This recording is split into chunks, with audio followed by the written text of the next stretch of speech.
Greetings, music makers. I'm Dr. Cayari, and in this video, we'll be thinking about how sound recording technologies can be used as musical instruments. So to begin, I want to remind you that John Philip Sousa gave the U.S. a warning that the phonograph would make the amateur music maker disappear. That way of thinking is technological determinism, similar to people throughout history thinking that new technologies will make it so that amateur music making becomes less common. They often talk about how everyday people will just give up making music because technology will make sure music happens without the input of humans. However, it becomes clear time and time again that ordinary people want to make music, and the technologies that they have at their fingertips changes the way that they make music. More often than not, the accessibility of technology, particularly when it becomes affordable, leads to more people being able to make more types of music in more settings. More. Let's think about how a sound reproduction technology can be used as a musical instrument.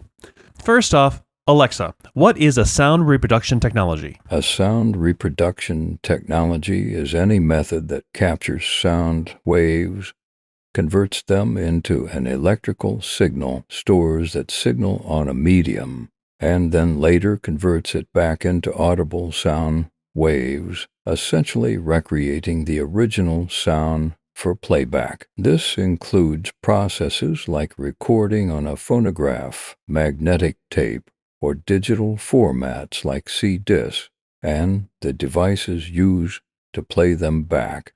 Alright, so translated into everyday English, a sound reproduction technology is anything that lets us listen to a reproduced sound, usually a recording. In his chapter, The Amateur in the Age of Mechanical Music, Mark Katz provides 4 cases in which a sound reproduction technology is used as an instrument. For example, you're at your favorite club. What do you hear? Probably some really sick beats, right? I'm talking about DJs using turntables, and Katz uses them as an example for how the ability to spin records, or the digital equivalent of course, is using a sound reproduction technology as an instrument. The turntable plays sounds that have to have been previously recorded, and the DJ manipulates them by fading between songs, scratching, adjusting levels, hyping, and a plethora of other things as they perform along, or with, or through the technology. Katz talks about Curie Miller and her work about video games, which we'll be thinking about in another video.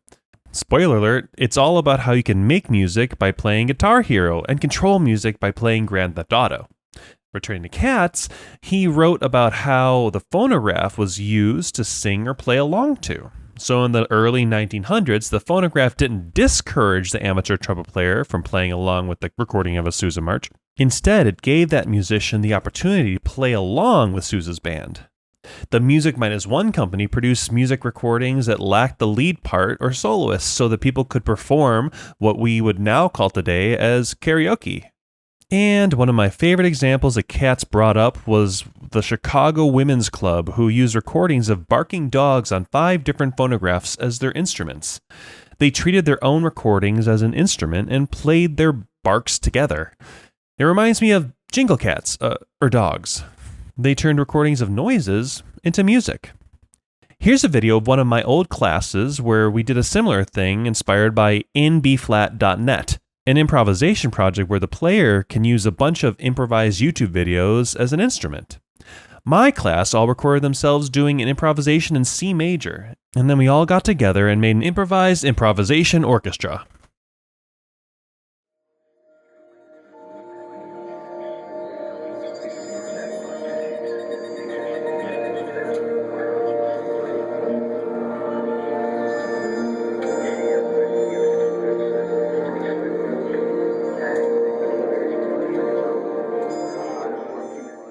Talk about inception, or improvisation?